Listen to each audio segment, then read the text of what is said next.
Today on Built to Last, hammers don't just pound nails, they touch hearts. The way that she described what she did as a carpenter is actually what sparked it for me. And if you've ever wondered what that doohickey does, put down that remote and pick up a hammer. It's time for Built to Last.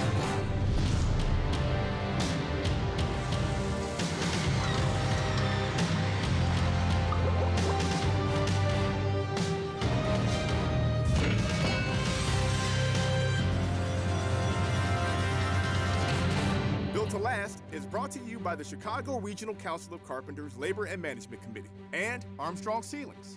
Faster, easier, better.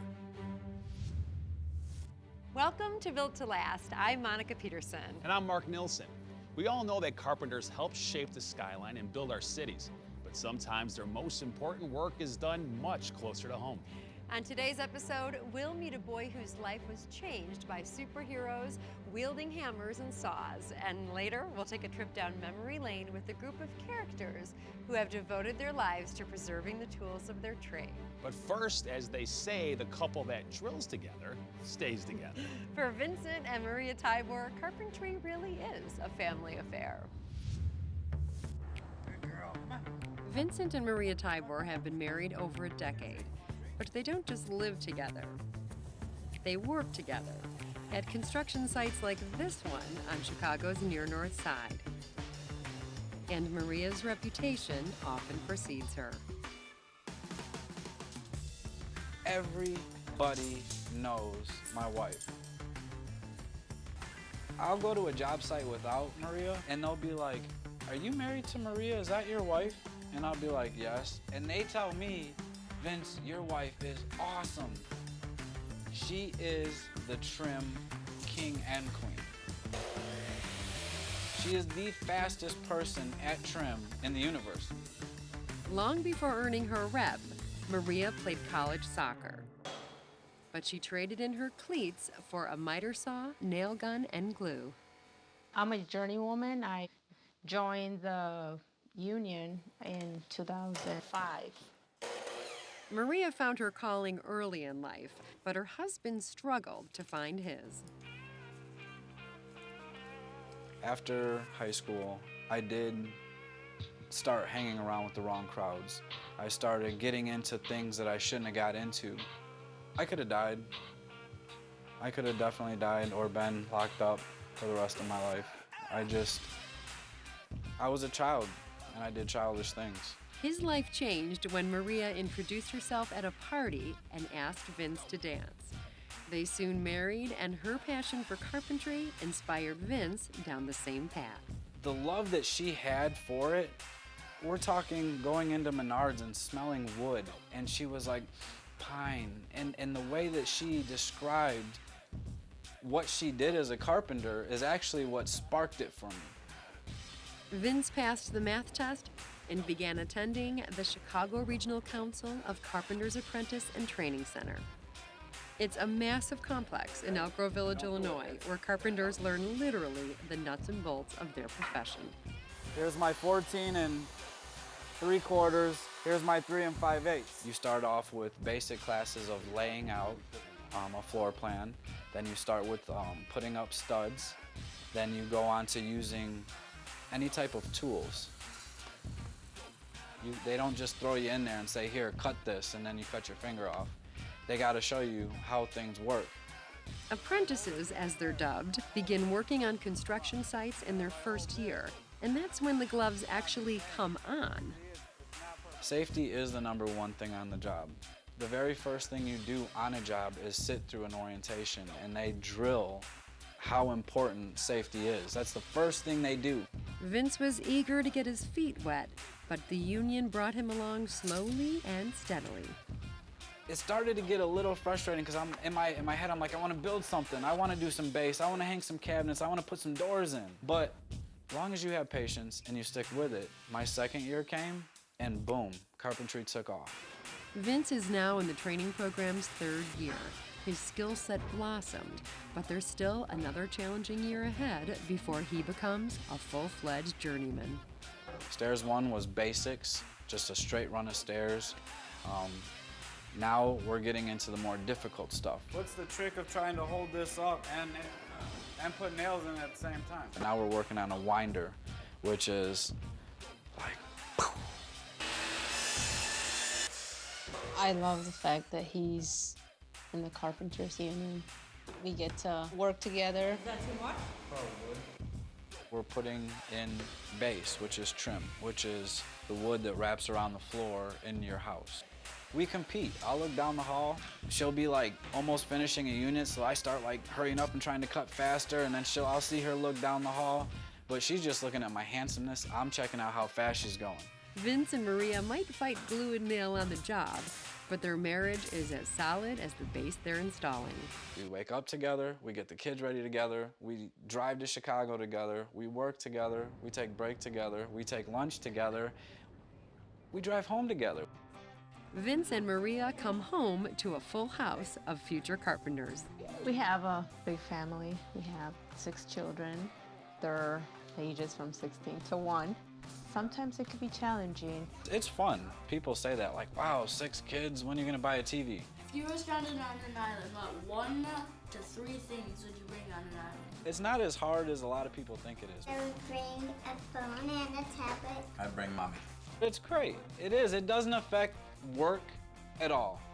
It doesn't, because as soon as you step on the job site and you put your hard hat on, it's time to go to work. It's go time.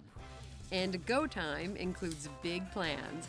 Vince has put his past behind him and has his eyes set squarely on the future. I want to run work. I do want to be a superintendent. I do want to be a foreman. And the union, being in it, gives you the opportunity through going to school and learning the things that you need to learn to fulfill that dream. I feel that in my lowest point of life, when I was struggling, that the union reached down and grabbed my hand and gave me strength and a reason to have strength. Vince wears his emotions not on his sleeve, but inked into his flesh. I asked permission to get a tattoo of the Carpenters logo on my neck. And she told me no, but it's my body. And I convinced her. I think I offered to clean for a couple weeks. But anyways, I got our logo as a carpenter on my neck because labor conquers everything, all things. If it wasn't for the union, I don't know where I'd be.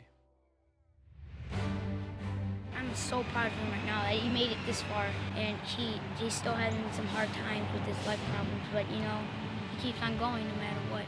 At Armstrong Ceiling and Wall Solutions, we take great pride in making a positive difference in the lives of people. With the broadest portfolio in the industry and the technical performance to back it up, you can design and install with confidence. Our ceiling construction expertise, training, and pre-engineered ceiling solutions make it easy for you to seamlessly transition from one end of the building to the other. Improve construction efficiencies and keep every job on time, on budget, and on the mark with Armstrong Ceiling and Wall Solutions. Faster, easier, better. Keeping restaurants and hotels up to date with the latest design trends is a constant challenge. Finding qualified contractors isn't at finishingchicago.com. We work with top designers and general contractors who use the latest painting, drywall finishing, and wall covering techniques in Chicagoland's premier hotels and restaurants. The hospitality industry relies on finishingchicago.com as its free resource to find quality finishing contractors. For a great finish, start with finishingchicago.com. Now a heartwarming story of a remarkable young man and his family, and how some heroes with hammers helped save them. We always wanted to have kids, and because of medical reasons, we were unable to, so we decided to adopt. In 2002, the Riveras were blessed with Angelica, a bouncing baby girl. We were actually looking maybe for just like one more, but you know, there's 2 boys, they're brothers, and we said, well, you know, yeah, we could, you know, check it out, and they brought them to the house, and 2 little boys, 2 and 3, and I'm like, wow. But soon after, Margarita noticed something concerning about their oldest son, Lee. My dad had Becker's, which is a lighter form of muscular dystrophy. And I was seeing a lot of the things that I saw in my dad growing up in Lee. 2 weeks after they moved in, He was diagnosed with Duchenne's muscular dystrophy, which is the most aggressive form of muscular dystrophy. It's an illness that makes like your bones and lungs like weak, and it's kind of hard to do things. I see him talking to other kids. And the other kids are seeing him in his wheelchair, and they're like, you know, why you're in a wheelchair? He'll explain, he'll tell them, you know, I can't walk anymore. This is an illness that robs his life. It's in progression. What he could do last week, he can't do this week. How was your day? Along with the Duchenne's muscular dystrophy, he also has 4 emotional diagnoses, which are far harder to deal with than just the physical. He has mood disorder, oppositional defiance, intermittent explosive disorder, and ADHD. As Lee's condition progressed, Margarita knew she needed help. I was carrying him on my back 24 steps, from the top all the way down the stairway, all the way down to the front stairs every day.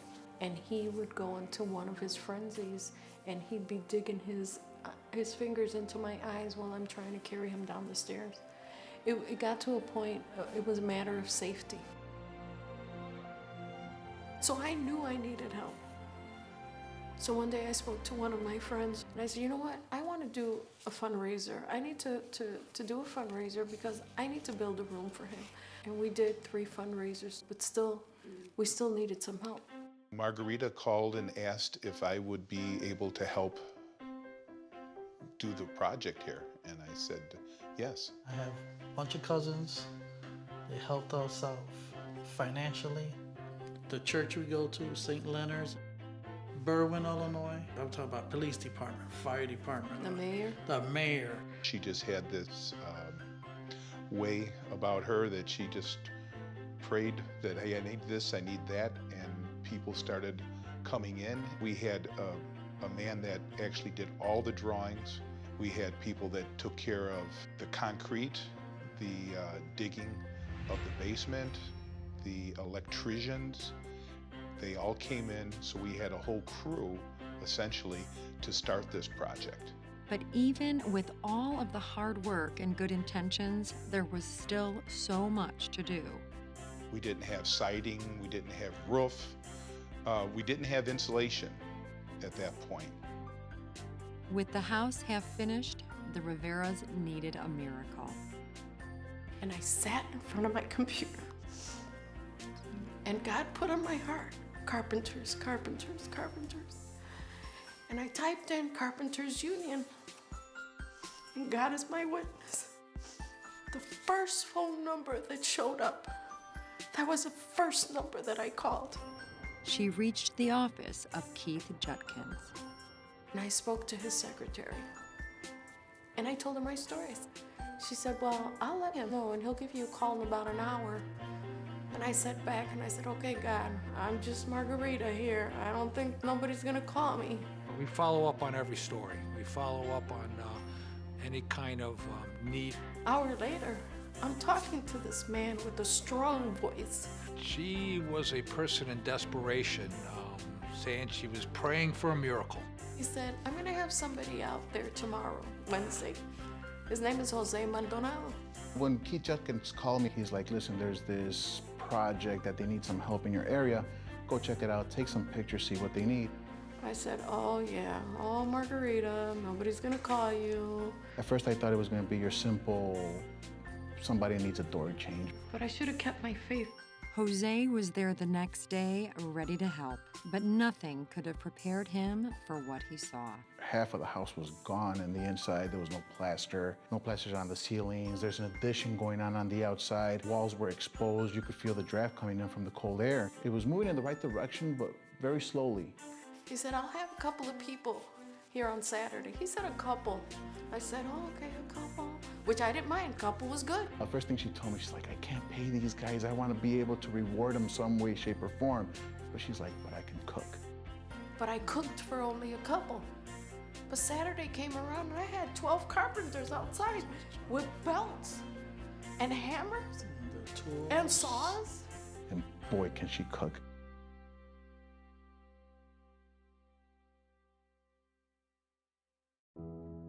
And we have a great team of people. Keith Judkin was involved, our regional council, our president Frank Libby, Gary Perinar. They were very involved on this project. And once we started getting all the locals together, we started brainstorming. Then we figured out what type of material they would need, whether it was flooring, drywall, insulation. They started helping us financially, and they bought the insulation, they bought the drywall. And not only did they donate all that stuff, and they came and did the work, but then they took it upon themselves to call the electricians union, to go ahead and call the painters union. You know, they didn't stop. One pressing issue, give Lee easy access to the dining room and kitchen. It's too big. No, that's good. We had a wall between the dining room and the kitchen, and basically we were just gonna have it whitened. Right across here was the wall. There was only a 32-inch opening here, and Lee couldn't even come through with his wheelchair. So we went and shored up the opening, put in beams, and created this whole space to make it one large room. He could go to the back door. We have a ramp going out the back so he could go out and play. He said because I ate it. And she asked, why did you eat it? Why did he eat it? Because it was a piece of cake. He could go out the front, and now in the front, we have a lift system. Before I had to go in the back, it's kind of hard because when I had to go on the school bus, I had to go down the ramp and walk all the way around. Now it's just easier. Hold it in, okay? Don't let it come out. Just as the work on the house progressed, so did Lee's condition. He's choking a lot on his saliva, which means that his lungs are beginning to get weaker. He's starting to favor the right side of his chair, which means his spine has begun the curvature. Well, before we had lunch, I ate like my chicken 4 different times. Like, 4 different times. Eventually, it will attack his heart. Eventually, he will need spinal surgery, heart surgery, a feeding tube, a breathing tube, and 24-hour assistance. What we saw was that he's going to need care when he might not be able to move at all. This is where his new room is. And so in here, you'll see that we have full beams all the way across. They're all structural beams. The child needed some special lift systems and a room to accommodate his needs. Because Margarita, the only way of transporting the young man was on her back, up and down the stairs every day. This moves back and forth, and of course then we have the buttons that would bring it, the saddle right back down, slips it right underneath, you connect it back up, and then you could just bring it right back up. They'll pull it all the way back. Small bathroom, then it was kind of hard. When I had to wash my hands, like when I was in my chair, it's kind of hard to squeeze in there. He has a huge bathroom where we can wheel him in. He can take a shower. There's something about dignity and being able to take a shower. I'm so proud of him right now that he made it this far. And he's still having some hard times with his leg problems, but you know, he keeps on going no matter what. Mom, what's that dance? There, I did it. And if they think that the only thing they did was hammer here, hammer there, they did much more than that. They built more than just a room. It's not just a room, it wasn't just a bathroom, it just wasn't just a closet. There aren't enough thank yous to go around. We work hard for a living, we make a good wage, and to share some of our experience in helping people that are less fortunate is what we're about. It's an amazing organization. I mean, for them to take on and take away from their family time to help this little boy, to help our son, that's truly amazing. And we sell some tools, we talk about tools. It's really a learning experience too. Stabilo for over 125 years has led the industry in measuring and leveling. still manufactured in Germany since 1865. Tradesmen rely on Stabila every day for its precision and durability. We continue to revolutionize the way we build with our lasers, levels, and laser distance measuring tools on commercial and residential job sites around the world. Stabila, how true pros measure. Meet the new family of Blaze laser measures from Bosch. Go ahead, turn it on and start measuring. It's that simple. The Blaze family offers a wide range of functions to tackle any measuring job. Extend your reach with accuracy up to a 1/16 of an inch. With Bluetooth-enabled devices, easily transfer measurements to your smartphone or tablet with free Bosch apps. Reach farther, work faster, and stay accurate with the Bosch Blaze family of laser measures. Measure on.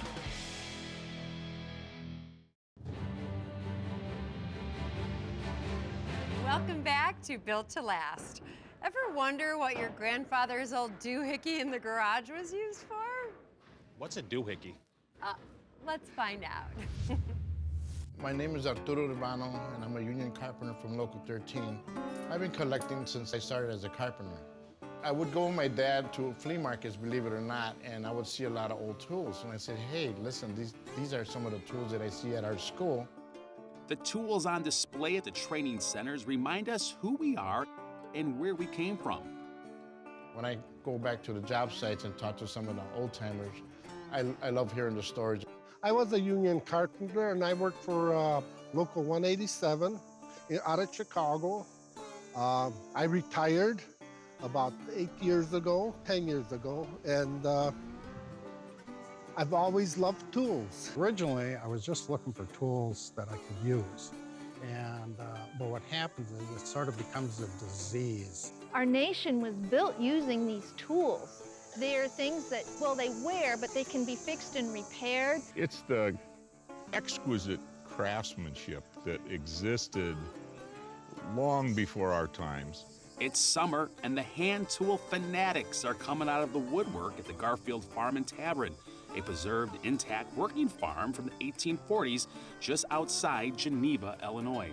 We invited the Early American Industries Association and the Midwest Tool Collectors Association to have one of their events here. It's our heritage. You look around at Garfield Farm here and you see the buildings that have been restored and how people lived. The tradition of working with hands, building in particular, is reflected here by Timothy Garfield's construction in 1842 of his first barn. In February of 1842, he went out, cut the trees, hewed them into beams, and on April 13th of 1842, he had 50 neighbors come to help raise the framing of this traditional English 3.5 bay barn.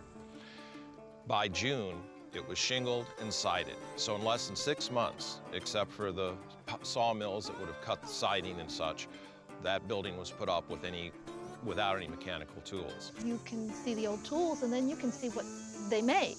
And you see the construction of the tavern and the construction of the barn building, and then go over and see lots of the planes and things that could have been used to make them. We sell some tools. We talk about tools. It's really a learning experience too. Even at my age, there's always something new to learn. This is what they call a post-vice. It's a blacksmith vice. Everybody wants to know what everything is and what it did. And it's a challenge because there are so many unusual tools. Every August, hundreds of enthusiasts and over 30 vendors celebrate thousands and thousands of antique hand tools. I break it down into two basic categories. One is the collector who wants the expensive, beautiful, artistic tool to set on the mantelpiece and admire. The other thing that's probably helping the business more than anything are what people call the yuppie woodworker. I bought this maybe about 8 years ago. The first one I paid $39. And then you'd be surprised at all the people coming looking for specific tools, people who are still making musical instruments. Everybody has to have their own tools. Their particular strengths in crafting depend on their ability to control what those tools do. And if the opportunity comes up to buy a long wooden plane or an old Stanley joining plane or smaller hand planes, those are particularly valuable, as well as clamps and things like that are more practical. And our products are unique in that they are tools that are used by people. At the same time, they're an artistic expression of what we do. So those tools, those traditional tools, are what helps us create. They're young, energetic craftsmen that appreciate the tools for what they are. Well, my favorite tool is here. I have it right here in my pocket. And it's a #1 Stanley plane. And I seen it in a flea market. It was pretty rusted up when I got it, and the guy actually didn't know what he had, and now it's worth pretty good money. There are a few tool makers out there today that are making better tools today than were ever produced in our history, but they're not affordable. And so what you can do is you can kick around here and find a woodworking plane for $15 instead of paying $4,000 for it. Have you ever wondered what that thingamajig you found in the attic is? These guys are experts and happy to help. There's so many things you look at and think, what could this possibly be used for? I just look at this tool, for example, and I think about who handled this one before and the kind of work he did. Most people don't have any hands-on experience with how things were made and how things were manufactured. Some of the best machinist tools ever made were made prior to 1840 in this country. I collect woodworking planes, and you know, the planes that were made in this country by people that fought in the Revolutionary War is just amazing. Many of the exhibitors here today are tool and die or retired tool and die makers who actually know how a lot of these tools are and were used. And that knowledge base is an incredible wealth of resources because hand tools are what made America. I love it. I mean, this is my trade. This is my career. When I see a tool like this, I feel connected. It's like a disease. Once you start collecting this stuff and studying it and understanding it, it grows on you. It grows on you. That's all for this episode of Built to Last. And remember, any tool can sit in a shed, but only a carpenter can build one. We'll see you next time. Thanks for watching. That was pretty good. You gotta admit. Visit the Built to Last website to learn about these topics and more.